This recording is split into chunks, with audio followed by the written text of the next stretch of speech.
What is up, YouTube? Welcome back to my channel. If this is your first time here, then it's just welcome to my channel. Now welcome back. Go ahead and hit the subscribe button because you will not be disappointed. Y'all, I'm so excited to be filming today. Like, I don't even know why. I just feel like I haven't filmed in so long. I'm also a weirdo, so that might have something to do with it. What is up, y'all? I have missed y'all so much. Beginning next week, we will be back at 2 uploads a week. I know Mother has been dropping one video a week for the last couple weeks because I'm trying to ease back into this thing. Y'all know I'm still getting settled in. I don't know why at the point in which I, unboxed my things, I thought this would be over, but I still needed furniture and all of the things, girl, which I have now. So you might see Blue hopping up in the background because he feels like this is our channel, not my channel. And so he likes to make his guest appearances, and I don't mind. He's actually on the couch in the corner right there, but you just can't see him. He was just down there with that little lamb, so you just never know what Blue is gonna do. Bars. I haven't said that in ages. But like I said, starting next week, we will be back at 2 uploads, Tuesday and Thursday, every week on this channel. Luckily, I stockpiled my research, and so it's just a matter of recording them things, which I will have the time to do because most of my super important tasks have been completed. I just got to get my new license, girl. And hopefully I can pull off a better picture because the one I got right now looks like a mugshot after a drunken night. I'm gonna go down there looking cute this time and take a new picture. That way I don't have to feel insecure handing the license. I hate showing people my license picture. I look ridiculous. All right, so let me just not ramble too much at the beginning because we got some things to talk about. I have gone and checked my mailing address. Some of you guys sent me some things, so I want to show them and want to thank you guys. And of course, I like to run my mouth sometimes, so today is one of those days, and I just got some things I want to say. So without further ado, let's just get right into it. Last video, I skipped my brows. Kinda. Technically, I did not skip them. Do y'all see these eyebrows? Girl, do you see them? I have really been getting into my natural brow lately, and so I have not been putting anything on them. And when I have, it's just been a little bit of the Brow Harmony from Rare Beauty because it looks just like your real hair. And so just to make it a little bit darker, like that's literally all I've been doing. You see how that looks like real hair? Love it. They were like, sis, you didn't do your brows. You forgot your brows. Y'all know I will forget because how many times have I forgotten to blend out that top lip concealer? More times than we can count. But I assure you my brows were not forgotten in the last video. With all of that said, let's get into today's story, which is about Jim Jones. Not that one. This one. My little sister thought that there was only one Jim Jones, and that was Chrissy's man, and I had to let her know, like Miss Mama's. No. James Warren Jones, better known as Jim Jones, was born on May 13, 1931, making him a Taurus. Okay? Sarah, these one of your people, my girl. I don't know what y'all got going. And yes, my girl, I just completely put them off on you and the rest of your Taurus family members, as though my own mother and sister are not both Tauruses. But we ain't got to talk about that. Like, we ain't got to bring that up. That's really kind of irrelevant in the grand scheme of things. Jim's father was a World War I veteran, and his mother, Lynette, I'm not sure what she did for a living. I don't think she's really had a job. If I'm not mistaken, she was at home taking care of the home and waiting on her man to come back, holding it down. They did not have much money, and so their little family lived in this little shack that didn't even have plumbing, which this was the early 30s, and so I don't think many of the girls had plumbing. But you know what? Maybe I shouldn't even say that. I shouldn't even say that because I don't know. And child, the girls will show up. I don't need all of the girls born in 1920 and 1910 showing up down to the comments, girl. All of Jesus's friends showing up down to the comments, getting upset with me, telling me I'm such an uncultured, uneducated, and I would know that they had plumbing if I, did a simple Google search. The internet is free. And it's like, girl, what do you know about the internet? Honestly, because that's how they do. Literally, somebody is offended every video. I'm not here to offend y'all, I promise. I don't know if they had plumbing in the 1931s, okay?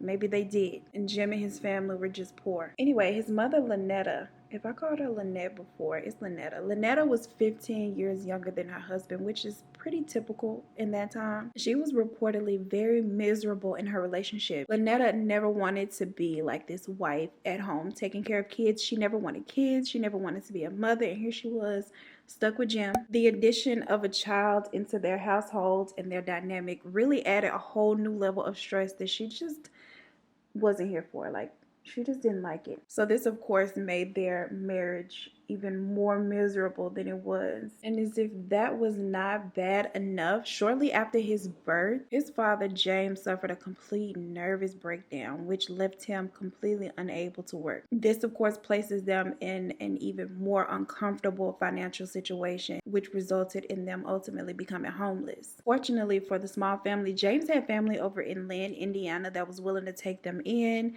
just until they got on their feet. During this time, Lynn, Indiana is a super conservative town with a very prominent presence, and so that's what they were giving. And the vast majority of the townspeople were avid churchgoers. Church all day, all night, 2-3 times during the week. Fortunately for the small family, there were also jobs available. His mother was able to secure a job at a factory to help bring in some income. Around this time, Jim is about 6 years old. While his mother is at work and his father is at home really not paying attention to him, he is given a lot of time to run the streets and do his own little thing, which he reportedly preferred to do versus being at home with his dad because he was terrified of his father. They did not have the best relationship. James was not that nice to Jim, so of course he did not want to spend too much of his time there at home alone with him. Jim was a little socially awkward, which made it kind of difficult for him to form friendships.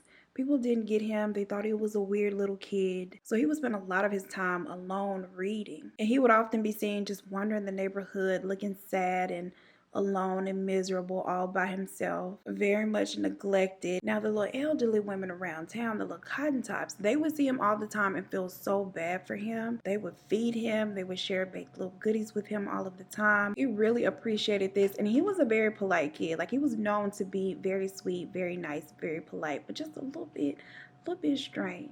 Now, through one of these older women, he is introduced to religion, and he is extremely interested in it. She would invite Jim in, she would sit him down, feed him all these little baked delectables and goodies, and then she would teach him about her faith. He would sit there so attentive. They would practice scriptures together, and some of his most proudest moments as a child was when he could successfully recite them by memory. It was not long before this escalated from her just giving him little lessons in her living room, little Bible study lessons, to her actually taking him to church along with her. And his mother initially, she had mixed feelings about this. She wasn't quite comfortable with it, but she wasn't completely opposed to it. So she agreed to let him go. She felt like, it's church, it's religion, it really can't hurt, right? Not to mention, it was something that he was really, really interested in. And once he started going, she saw how much he loved church. He literally just loved being there. He would gaze at the preacher in just complete awe of his sermon. And these sermons, they further encouraged him to sharpen up his little skill of memorizing and reciting biblical verses. And child, the longer the better. The longer the verse, the more proud he was of himself. He just thought he was that girl. Now, granted, he was very into the church and the religion that he was first introduced to.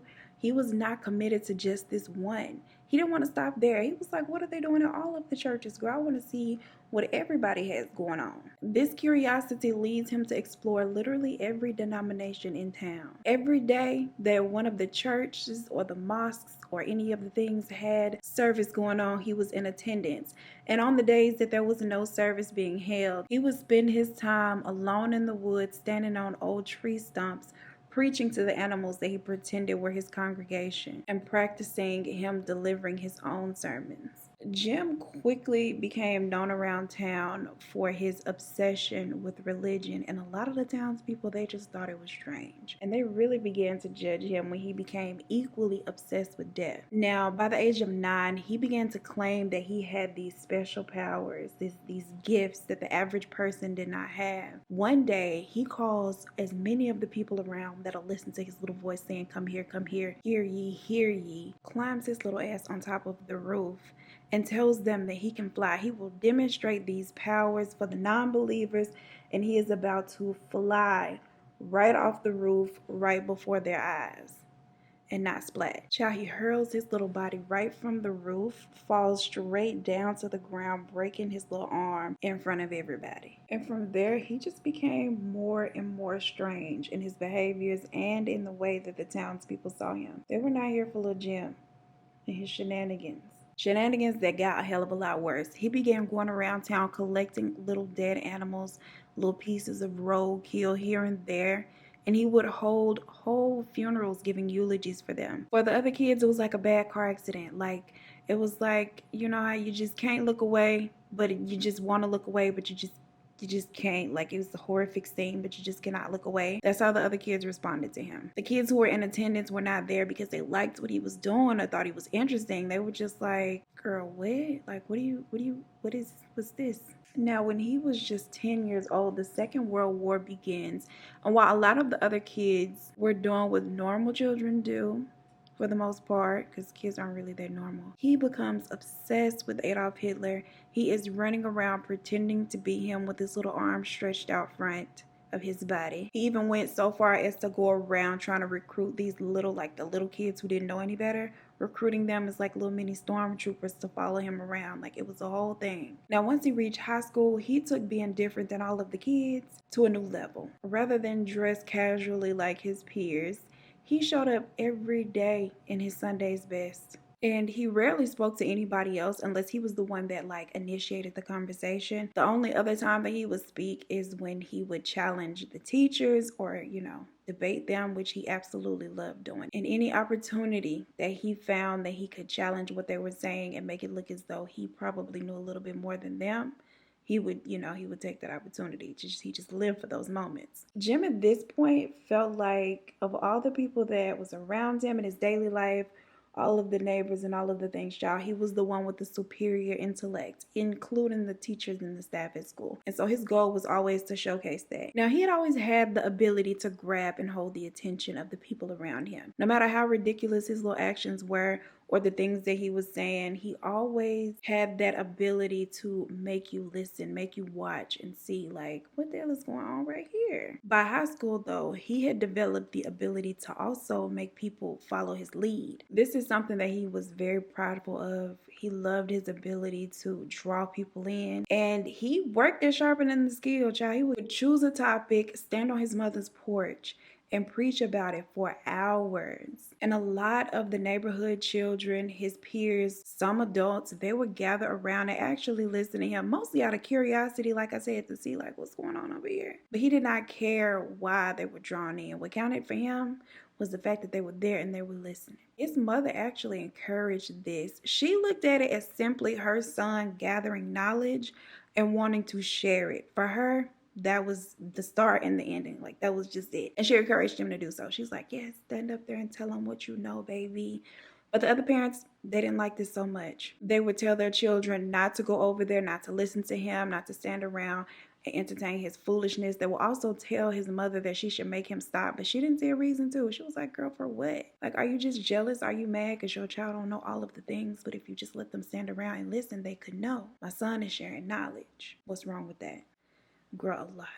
Now, although he was not athletic at all or interested in any of the sports, in the 9th grade, he establishes a little league of baseball players. But this did not last long because at one of the practices, he slaughters a dog in front of all of them. And the kids are mortified. So, of course, they no longer want to be a part of this. It shook all of the players, and his little team just fell apart after that. That was a lot. By the time he's like 15 years old, it's like 1947. We know what America was like during that time, right? As he's gotten older and his neighborhood has shunned him more and more, he began to empathize more with the African Americans because he felt like he knew what it was like not to be accepted for him. And so he felt for them. Now, at this point, he decides that he's going to go get him some little black friends because maybe they can relate to him. Maybe they can bond over that shared experience of being outcasted. So he goes off and gets him a little black friend. But when he brings said black friend home,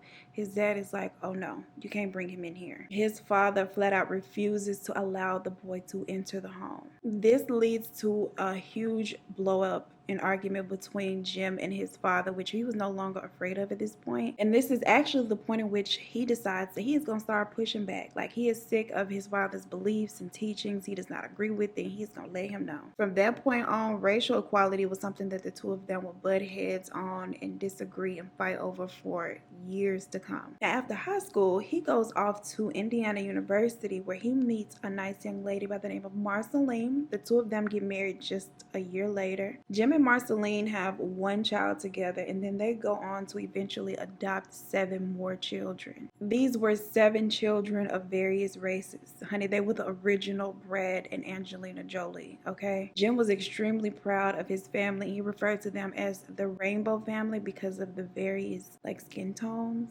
You know what's even wilder than that? Of all the kids, child, they named the little black one Jim Jr. I just thought that was just wild. Like, girl, why would you pick? I don't know. I guess there ain't nothing wrong with it. I mean, I'm not saying it is, but I just thought it was wild. Kind of funny. Maybe I'm ignorant, but I laugh. This is wild, but it is the truth. To support his family, he goes door to door selling pet monkeys until in 1952, he gets a job as a student pastor in a Methodist church. It was in a pretty poor side of town, but he didn't have an issue with that at all. He did not care. The church is located in a predominantly white neighborhood in Indianapolis, and this was his jam. Okay, he did not take this position lightly. He put his all into it. He put a lot of work and effort into this position. It was not one that he took for granted or took lightly. And by the following year, he had made a reputation across the state as both a healer and evangelist. Now, although he was doing really well, he was building this reputation for himself.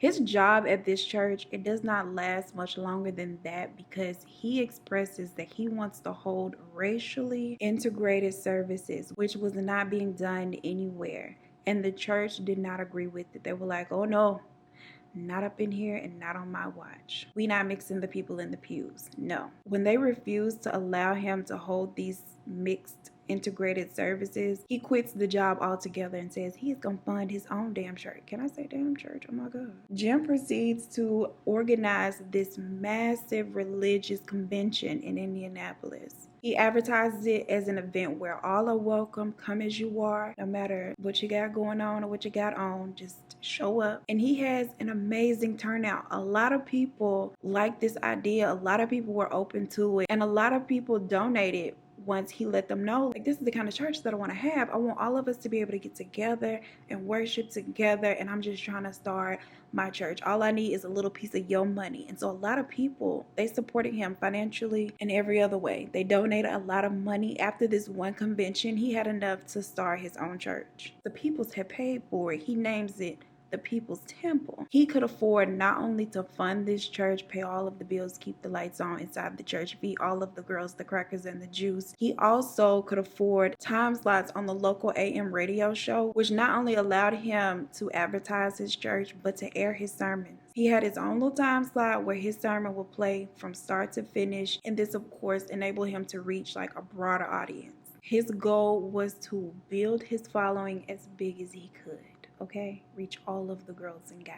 Now, with his racially progressive views, he gained a lot of attention. Whether people didn't agree with him or people did agree with him and they liked the idea, regardless of their stance, they were talking about it, which was getting him more and more attention. So much so that in 1960, the mayor of Indianapolis himself appoints Jim Jones as the director of the Human Rights Commission. Now, the mayor told him that he liked what he was doing, but he wanted him to keep it low key. He was like, I like what you're doing, but we got to keep this on the low. Like, we got to keep it on the hush. Don't do too much. He advises Jim that for his own safety, he should keep a low profile. But Jim wasn't trying to hear that. He does the exact opposite of what the mayor advises him to do, Jai. He keeps a very much high profile. Sis preferred to be an outspoken activist for civil human rights, and he felt like there was no room for chill or low profiles. Jim also felt like the people who did not believe in racial equality deserved to be kept anonymous. They needed to be exposed. And so in the midst of these civil rights movements and all of the things that were going on, the desegregation, he began setting up these sting operations inside of restaurants who were still refusing to serve African Americans. Now, many of the black people, many of the African Americans,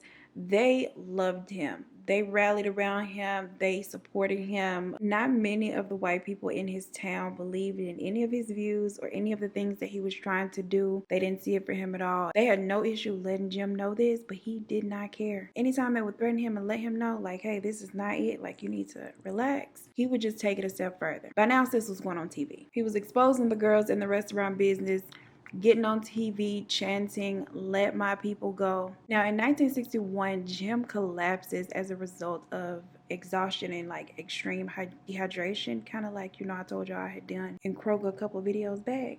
Well, when this happens, he is put into the black ward of the hospital. When the mistake is realized, he refuses to be transferred over there with the white people. Instead, he wanted to stick around and be treated by and amongst his people. And when he gets better, he doesn't just leave the hospital right away. Instead, he actually sticks around, helping out the hospital in any way that they needed. He helped out the nurses, he would help out patients, he made beds, he sanitized rooms, he even went around emptying the bedpans of the sick black people. Like, he was there literally to help them in any way. And this got a lot of attention, like a lot of people's attention. A lot of people were talking about it, a lot of people were mad, a lot of people thought it was cool. All of the attention that it got and all of the publicity surrounding it actually directly leads to pressure on hospital authorities to desegregate the ward. And child, the angry little white people who did not agree with his views, they had enough of Jim at this point. This was like the last straw. They were like, girl, not us having to breathe amongst sick black people. Like, the nerve. Let us be sick over here and them be sick over there. Oh, they were fed up at this point. They had had enough of Jim at this point. They had had it and he had to go. He began getting the threats every day. He was being harassed. He couldn't even go out in public. Sis couldn't go buy an apple from the grocery store without somebody trying to throw an apple at his ass. Like, they were on him. They vandalized his church. They even threw dead cats at his house, which he probably didn't even mind considering his childhood, if you think about it. He probably just gave them a nice little eulogy and a nice little burial, and that was that. But of course, you would expect one to be mad at that, and so that's what they did. Initially, Jim wasn't bothered by any of their shenanigans or antics. He didn't care. He did not feel threatened. He just was like, you know what, they're just talking. I don't care. I'm gonna do what I want to do.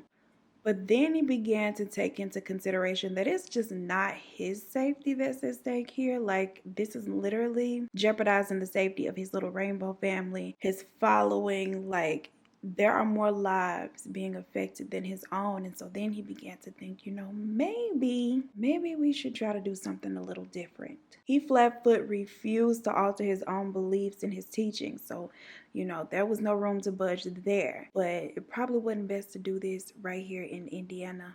Maybe we should just go somewhere else. And so he begins entertaining the thought of relocating. Now, this idea of relocating is further solidified when he has a prophetic dream in which the entire American Midwest had just been demolished by this crazy wild inferno, a nuclear inferno to be specific. This wasn't just a regular dream. It was kind of like a vision of the future. And so this means that he needs to find somewhere that would not be destroyed when this whole thing goes down, which lands him and his little rainbow tribe in Brazil. He takes his family first just to check out the scene before he wants to, you know, try to figure out he's gonna move everybody. He stays in Brazil for 2 years. During these 2 years, his disdain for the U.S. government, it like intensifies. He was convinced that the world was on the brink of destruction and it was the fault of the government due to all of their politics and all of their economic greed. And so he wanted no parts of it. And he was upset with them. There was no stopping it at this point. You just had to get out of there. You just had to escape it. After his 2 years in Brazil in December of 1963, he returns to Indianapolis, rounds up his troops, and tells them that that is what they're going to do. Now, by this time, he had come up with a whole list of little places that will be safe once this whole thing goes down. And he tells them, you know, California, like, that's like the closest place that we can go, the most affordable for all of us to relocate to, and convinces about 140 members of his congregation to move to California with him. Of course, when you are trying to convince somebody to get up, pick up and move their life across the country, having a job is a concern of theirs, especially if they have a family. He convinces them and assures them that they definitely have jobs waiting. And they did have jobs waiting for them there, but not exactly the kind of jobs that they were probably expecting. So his dream was to build this compound for them to all live on, right?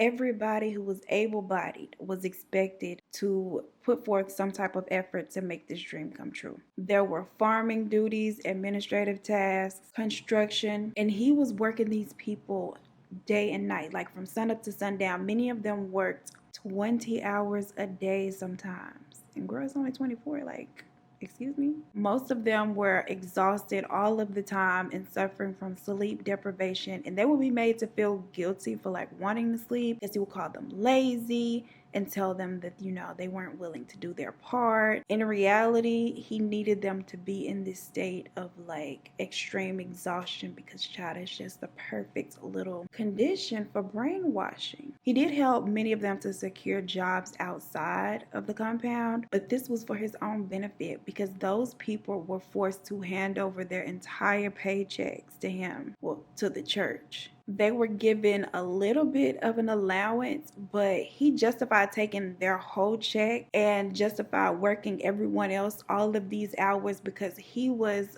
footing the bill for like their food and their housing, all of their living expenses, which were not that much because it ain't like sis was feeding them steak and lobster and shrimp. Well, shrimp is cheap. Trips to the doctor, new shoes, new clothes, all of the things that they needed were taken care of by the church. Jim himself, he also got him a little outside gig working outside of the compound, which he wasn't working inside of the compound. He was just giving directions. He became a teacher. He was a high school teacher.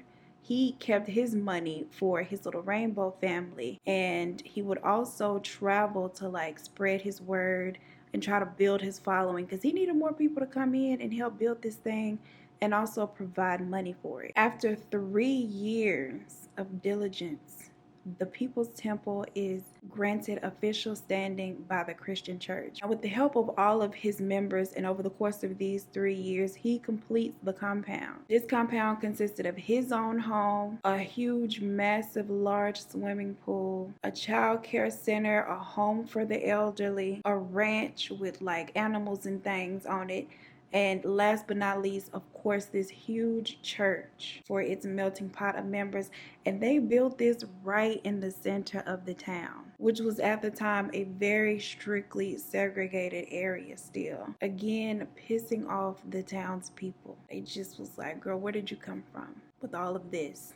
And all of them. To be fair, during this time, Northern California had a lot of people who were very progressive, and they also shared the beliefs of Jim. So it wasn't completely like, you know, Indiana. A lot of them actually just had not been taught any better, and it's all that they really knew. And so once they heard something different and saw something different, they were like, oh, okay, you know, yeah, like we can get with that. I can see that being a better way, a fair way. Jim himself, he was more than willing to take on the task to teach all of the girls who just didn't know any better. And within a year, his teaching, his following had reached all the way down to San Francisco. And not only that, people were abandoning their daily lives left and right, girl, every day to come join him on the compound and be a part of what he had going on. By the early 70s, the People's Temple was nothing short of famous. He was a whole celebrity out here.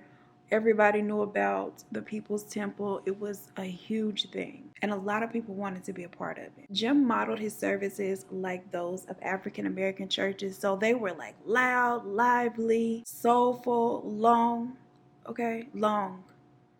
If you know, you know. Child, I done went into church one time, girl, came out a whole nother shoe size. That's how long I was in there. They would begin service with a lot of singing, a lot of dancing. Jim wanted his congregation completely worked up by the time he hit the podium. I wanted to say the stage, girl, this ain't rolling loud. By the time he stood up there before them, they were just hyped. The energy was up. And he kept it up there because his sermons were so animated, so over the top. It just gave a lot. He did a lot of prophesizing. He did a lot of faith healings, you know, where you bring somebody up there and you're like, now walk. And then they walk, but really they could walk all along. And sis got paid $20 beforehand to just go with it. It gave a lot of that. He conducted a lot of stage faith healings to, you know, kind of convince people that he had these powers and make them want to follow him and believe him and all of the things, girl. He needed the people on his side. And once the people were on his side and believing him and believing in him, his teachings began to change a little bit and they became a little bit troublesome. Jim began preaching that not only sexual relationships, but exclusive families were selfish. Now, you know where I'm going with this, girl. Why all the cult leaders be trying to get at all the women? They all do this. Share your wife with me. Don't be selfish. Like, girl, what? Can y'all call me on three-way next time the high power tells you that this is the way the things go, girl? Can we get our group chat going? I'm just trying to see. Jim, of course, by this time has certain members of the congregation who were like his deacons, so to speak. Like they were like his flunkies. He began instructing them to help him break up families. Like everybody was advised that they needed to just completely abandon the idea of this is your wife and your child. Like, no, we're one big family. That's my wife too. Jim said that from that point on, he was to be looked at as the father of all, and so everybody needed to call him father. And while he was telling them that they couldn't be out, having the relations with one another and how that was selfish and it was wrong, even if they were married, he was able to have relations with all of the people that he wanted to. These rules did not apply to him. He was able to go out and have relations with all of the girls. That was okay. The girls and the guys, actually, because he was, he played for both teams, and this was widely known. He was having relations with nearly all of the adults in the congregation, and it was no secret. He was not ashamed of any of the things that he took a part in. He tested the waters with this, and when he saw that they were not just going to up and leave, he decided to kick it up a notch. He went from them referring to him as father to him announcing that he himself was God, and so now referred to me as such. He had also began working toward abolishing friendships and close ties between people of the congregation. People were both encouraged and rewarded for reporting people for the smallest infraction. He set down all of these rules, and he encouraged everyone to tell for their own best interest, no matter their relationship, be it their parent, their sibling, their best friend, it does not matter. Jim would threaten them for being punished if they knew things that they did not report, and he will also threaten them for making infractions. So a lot of people became paranoid. They were scared. They were like, you know what? I'm not getting in trouble for you, or I can't do this because anybody, no matter their relationship to me, they would tell on me and get me in trouble. This also helped to separate them because they began to feel like they couldn't even talk to the people closest to them because they would be in fear of being reported for things. This caused a lot of division amongst the members, which he wanted in the first place. So, things were working out for Jim. Now, in the meantime, during all of this, Jim was rubbing elbows with a lot of popular politicians. He had a nice little relationship with the First Lady. He was rubbing elbows with the activist, Angela Davis, and the more popular he became and the more well known that he was, the more he had to travel, leaving the congregation to handle its own discipline. The people left in charge, they were even more cruel and more harsh than Jim himself. During service, they were calling people up to the altar to receive their punishments for various infractions, and they would be punished for the smallest things like owning personal luxuries, which they had been taught was selfish to do, having relations amongst each other, even if it was consensual, child, even if they didn't even have proof. If they suspected that two adults had gotten down and dirty, they would be called up to the altar and punished at service. And the punishments were becoming a lot more brutal. Now, they would begin with these little slaps on the wrist, which were actually slaps in the face and public spankings. But once Jim began to travel a lot more, it quickly elevated to these brutal beating sessions and torture sessions that included shock treatments. It was a lot. It was horrific. Women were being forced to strip down out of their clothes, and families were turning on each other left and right because they didn't want parts of any of the things. And of course, you spend the most of your time with your family, and so those were the people whose infractions they were privy to. You're probably asking at this point, because at this point in my research, this is the question I was asking.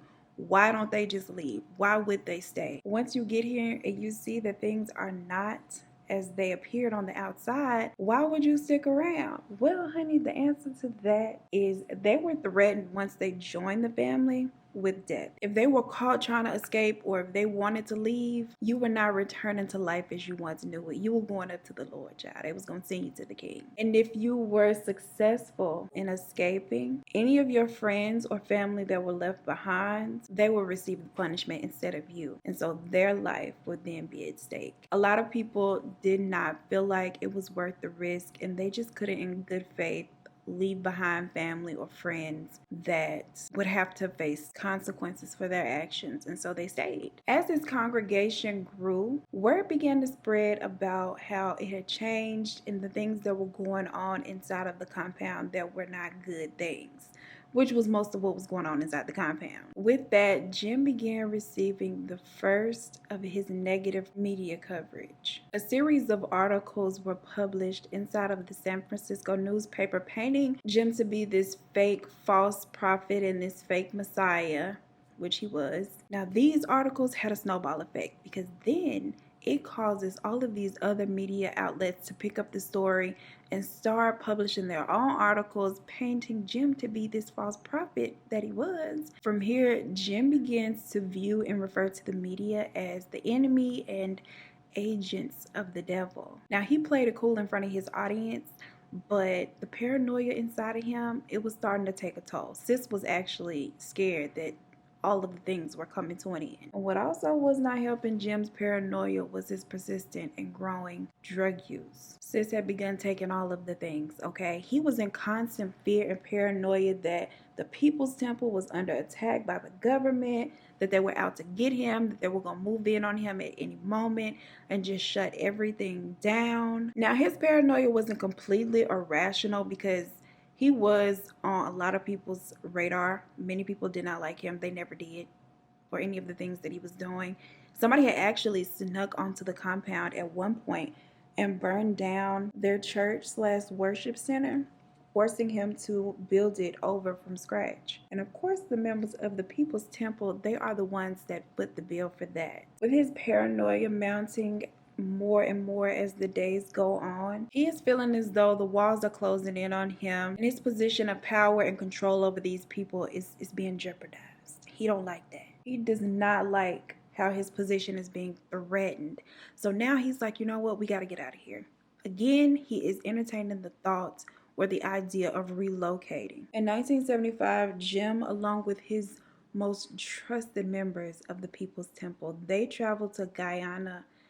I always want to say Ghana instead of Guyana, and I feel like I'm saying it wrong still, but here we are. If I'm saying it wrong, I'm so sorry about it. They travel here to scope out the scene to see if there is an area that could accommodate the congregation and also provide them some privacy and an escape from the U.S. government, who in his mind was hot on his trail. He leaves his congregation behind like a parent leaves their kids with a babysitter. He tells them that he is going to see about a place where they can practice free of the oppression of the U.S., right? When really Sis just wanted to have a place where he can mistreat these people in peace. And once he leaves, there are a few people who have been waiting on the perfect opportunity. An opportunity such as this where him and his little flunkies were gone so they can escape, and they do escape and manage to make it out peacefully. Meanwhile, Jim finds what he deems to be the perfect space to relocate to. It is a remote area in the middle of the Guyanese jungle that will accommodate all of his people and also provide him the privacy that he is looking for. He decides to name said area Jonestown. He immediately returns to the U.S. He is excited. He holds a meeting and tells them that he found this perfect space. He describes it as this utopian commune in the center of the jungle, a beautiful place where they can live in peace and harmony and have a solace from the evils of the outside world. A perfect place to be. By now, y'all know Jim be lying, so it was not quite that at all. At least not yet, because Jim, he had plans of immediately putting the people together to build it to be this utopian paradise that he had told them that it already was. He had planned to work them for long hours, the same way that he had done the first 140 so people that he had moved to California. He knew that the food would be very limited, and so he knew there would be very small rations, which he does not mind, because if they're weak and they're hungry, they're not able to physically escape and they're more susceptible to his control. Jim positions armed guards all around the perimeter of the area. He wants to keep the outsiders on the outside and his people on the inside. There was one radio that could be used to communicate with the outside world, which he referred to anybody who was not a part of his congregation as the outsiders. And he had this radio on him at all times. He never put it down. He held on to this radio like it was a lifeline. No one was able to use it for any reason, period. Jim wanted to have extreme control over them. And in order to have as much control as he desired, he knew that they had to be completely secluded. He did not want them to be physically in the condition to escape him, because even if they did make it past the armed guards, there were literally miles of jungle that they would have to make it through before they reached the next town where anybody lived. Now, considering the condition in which he kept them, hungry and overworked and tired and all of the things, they would physically be in no condition to do so. So it was virtually impossible, which was perfect for what he wanted. Now, as if that is not bad enough, he got these people over there and he began administering medications to them. They didn't even know. They were being given all kinds of things to keep them like disoriented all of the time. And on top of this, yes, my brush is broken. Don't even look at it. On top of all of this, their living conditions were horrible. Now, back in the US, the few that had escaped when he first left for Guyana, I hope I'm saying it right. I feel like I'm saying it so wrong. Oh my God. The few that had escaped when he first went over there to check out the scene by himself, they were still concerned about many of the people left behind, especially their family members and their friends. And so they had not given up on getting these people free of his control. They began demanding that someone, anybody with some power, investigate the People's Temple. They were adamant that the human rights of the members in the People's Temple, they were being abused, and what sis was doing over there just wasn't legal, like at all. It wasn't legal and he needed to be stopped. Now, Jim always kept his ears to the streets, and so word got back to him all the way over there that the US was planning to send people in and just perform a whole raid. When he catches wind of this, he hosts a meeting with his entire congregation and introduces the ultimate protest, revolutionary. You know I can't say the S word. Now, in this meeting, he convinces them that an invasion of the U.S. government would be the absolute worst thing that could happen to them. And so in the event that something like this happens, they would all agree to drink this lethal concoction and meet on the other side. Meanwhile, that group in the US who managed to escape and had not given up, they managed to get the attention of a politician by the name of Leo Ryan, and they convinced him to help them. Now, he reaches out to Jim directly, and after a lot of back and forth, Jim finally agrees to allow him and his small group, which consisted of a couple of journalists, some family members of some of Jones's followers, and a few others to come over to Jonestown and just check it out and see that everything is fine. Meanwhile, he is coaching his following on what to say and how to act once these people arrive. They were instructed to put on this great show of happiness, this fake facade that living over there was not bad at all. Unity, peace, love, and just this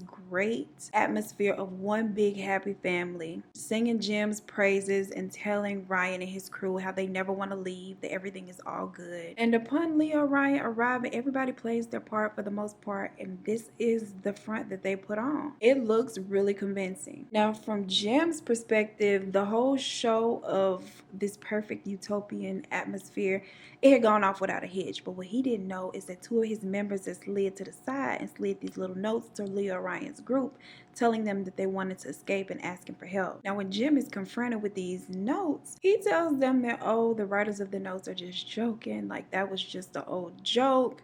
And then he urges them to just go on and leave now. Y'all done came and saw what y'all wanted to see. I done showed y'all what you asked to see. Now you see everything's cool. It's time for you to go. He complained to Leo that at this point, he was interrupting his people. Child, news spread that these little notes had been slid to the group, and more people began sliding notes. Like, it was a domino effect. More people began coming forward asking for help to escape. And when this is brought to Jim's attention, he is like, well, this is ridiculous because all of these people are free to go whenever they please. Like, why would they be asking to escape? It doesn't make sense. Now, see, Jim knew by the way that Leo and his team was looking at him that they did not quite believe him. He knew the jig was about to be up, and so desperate times in Jim's mind calls for desperate measures. He sent one of his flunkies in to shank Leo, but Leo was not severely hurt.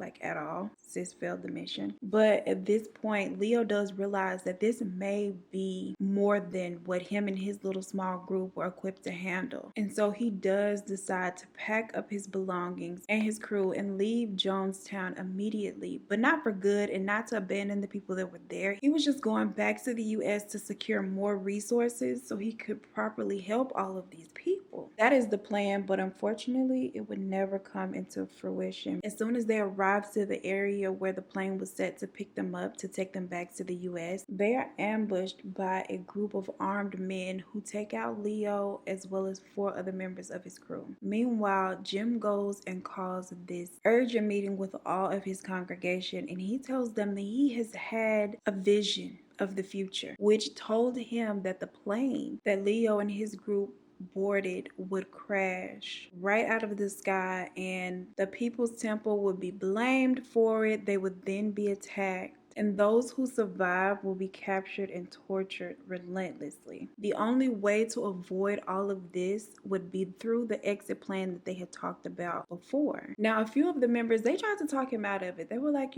maybe we should just wait it out and see if that's truly how things go down. Like, maybe we won't be blamed. This is not the best idea, probably. But he, of course, he does not allow them to talk him out of this. He is convinced that this is what they should do.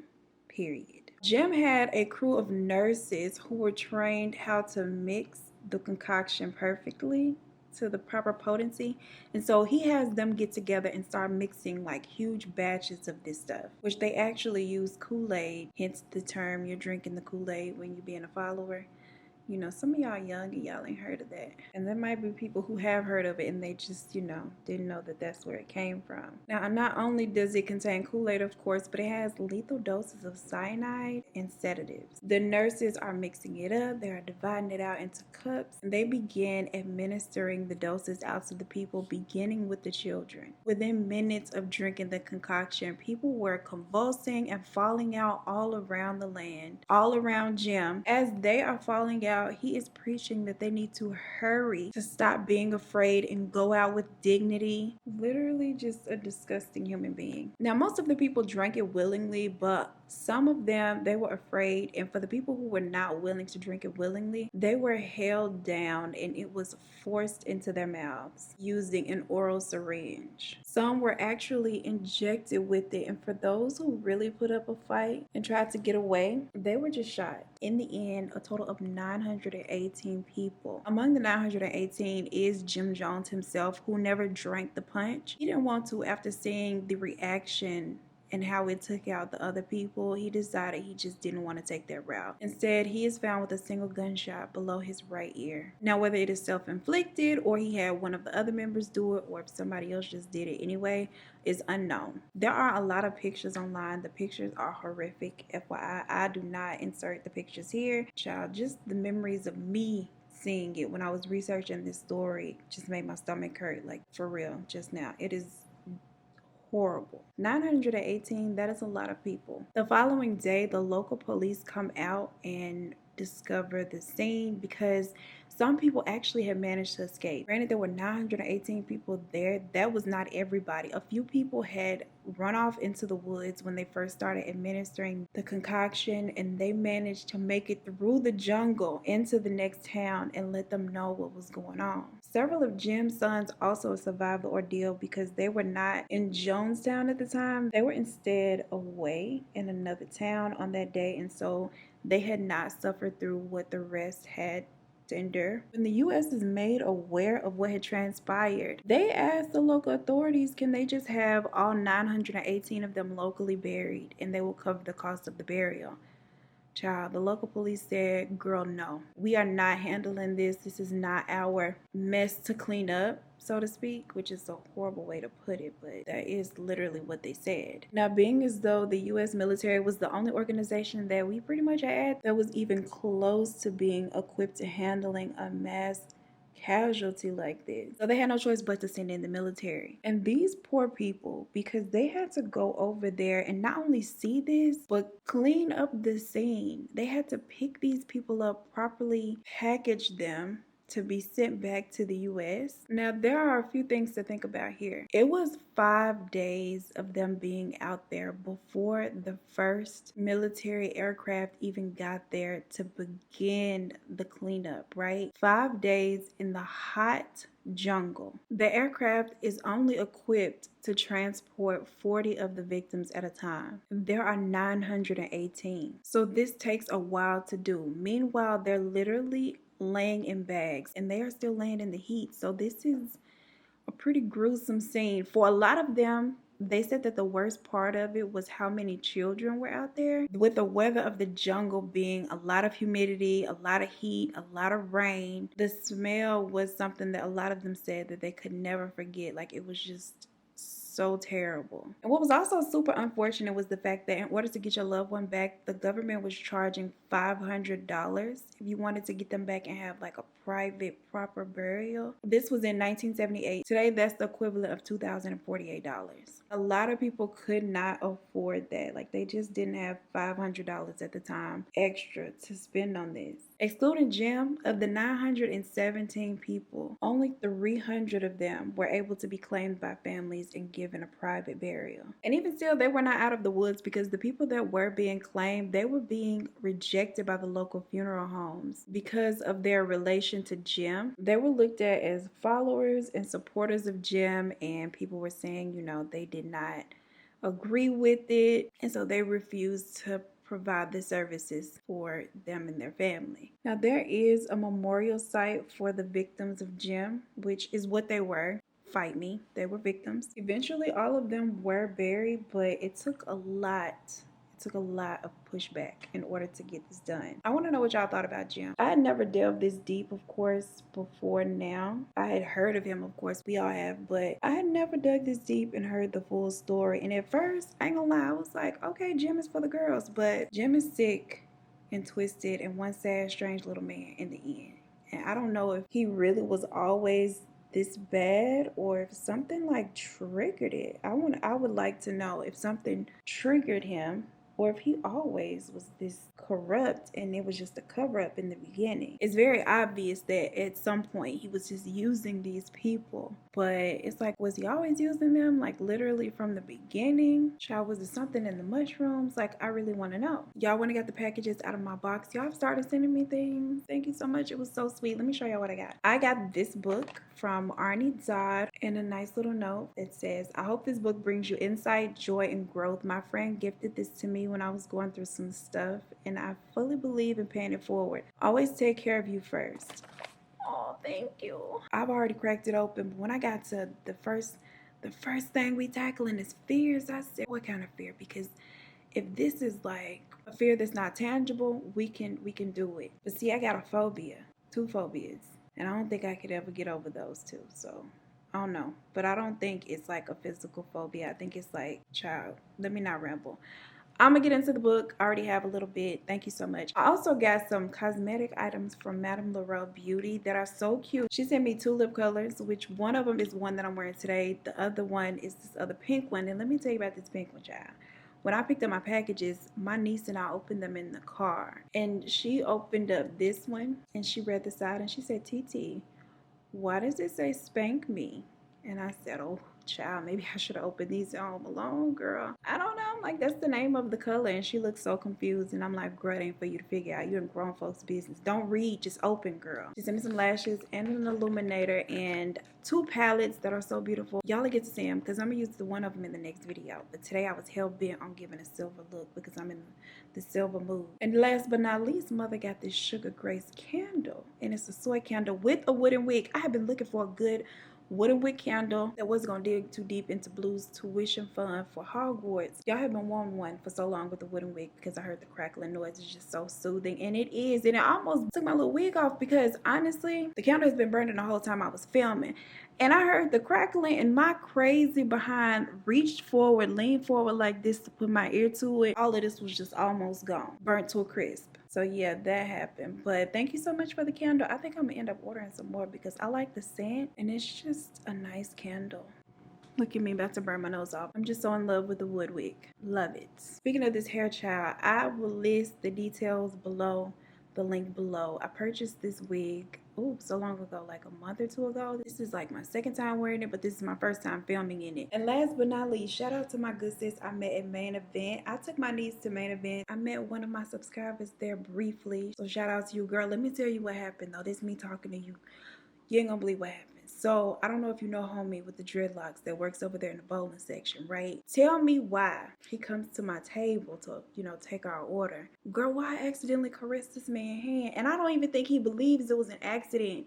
I don't even know how it happened, but I caressed his hand. It was so awkward and so weird. And I was just like, I'm sorry. He was like, okay. I feel like he felt a little harassed because, girl, he didn't even bring my drinks back. He sent somebody else to bring my drinks. I'm like, see, he don't believe that was an accident. And it really was. I was so ashamed. And then on top of that, he looks hella young. So I'm just like, they about to lock my ass over R. Kelly because this boy is probably 17 and here I am caressing his head. I'm sure on camera. It's like evidence, I'm sure. And it was an accident. Girl, he is kind of handsome. So his daddy, if you know that his daddy is single, girl, and you see his daddy pick him up from work, go and give him my contact information, which is in the description box. He can hit me up on Instagram. And y'all, me and Blue be everywhere. We be out here in these streets. He loves Levi Park, Barnaby's, and Three Dog Bakery. Like, those are the three places that when we pull up now, he gets so excited. He want to cry and damn near jump out the window. But with that being said, me and Blue be out here. We be outside. So if you see us, because I've seen people that I feel like recognize me. A couple of y'all have spoken. Like, y'all will be like, hey, I watch you on YouTube. Like, hey,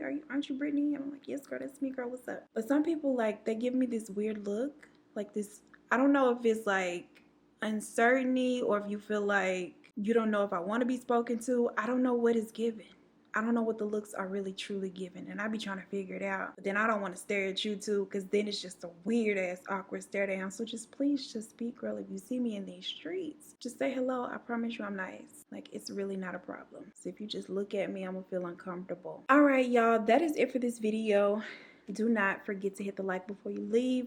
Let me know your thoughts down below, girl, on all of the things we discussed today. As always, I appreciate you so much for spending your time with me, and I look forward to seeing you in the next one. Peace. That crackling of that mic, the crackling of this candle is sexy. I can't even hold you. What is up, YouTube? Welcome back to my channel. If this is your first time, and then it's just welcome. What? I butchered that. What is up, YouTube? Welcome back to my channel. If this is your... No. Still wrong. It's like, I haven't done this in so long. Oh my god. What is up, YouTube? Welcome back to my channel. Unless this is your first time here, then it's just welcome. What do I say? I'm gonna have to watch one of my damn videos to see what do I say. Welcome to my channel. Welcome back. If this is your first time, then yeah, I think it's if it's your first time here, then it's just welcome. I don't know why I was thinking it's unless this is your first time here. That's too many S's. I know I don't say all them S's. Take 500. What is up, YouTube? Welcome back to my... I gotta get the smile off my face. Oh my god, I look dumb. Unless, of course, you got bad taste, girl, because there's some people out here who don't like cheese, okay? That's probably a lot of people. So that's probably not a good example. Whatever. Starting next week, we're gonna be back at there. Beginning next week, will we be... Beginning next week, will we... It must be a lie. But like I said, yes, starting next week, will we be... But like I said, starting next week, we will go... Okay. And then, you know, I like to run my mouth sometimes. And so that's the... Jim's father was a World War I veteran. His mother, Lynette, along with him and his father... What? Jim's father was a World War... Oh, Lord, I'm not going to be able to say this. Why? Too many W's. Which he reportedly... Sis ain't quite right upstairs, okay? And his mama and daddy ain't doing nothing about it. James, who is James? James is actually his daddy. Now, by the time he reached, Jim was extremely proud of his little family, and he referred to, well, there ain't no little family. He advertises it as a place where all are welcome, come as you are. I guess he was the original come as you are. What's that in Jesus' days? Because I have heard Jesus said come as you are, so maybe that wasn't his idea. And a lot of people donated it. donated it. What the hell? But Jim wasn't trying to hear that. He does the exact. Yeah. Ah! The ghost of Jim up in here trying to knock my stuff over. Girl, relax. Now in 1961, he exposes. Did he expose, girl, or did he collapse? Or did he faint? You could have said faint. Now the law. The word in my head was thought, but I said law for whatever reason. Prophetic dream. That's the word, right? Prophetic. Yeah, like prophesize. Construction. Girl, what? From sun up to sun up to sundown. Blue, relax, please. My baby is having a nightmare back there. Where did you come from, baby? Is that a song or is that just me? He modeled his services and sermons. What is a sermon? Once you get in here and you see that all of the things are not cracked up to what is the saying? Oh, they're not what they're cracked up to be. Yeah, that's it. Once you get in here, you see that none of the things are what they are correct. Fuck it. Once you get here and you see that things are not as they appeared on the outside, with that, Jimba started. I was gonna say began and started. He describes it as at least not yet, because Joe, who is Joe? No access to the. Is it access? What was I thinking? I said it wrong. It is access. I was like, girl, it should be access, but that's not right. To the U.S. to secure more resources. That is the plan, but unfortunately, it would never come into fruition.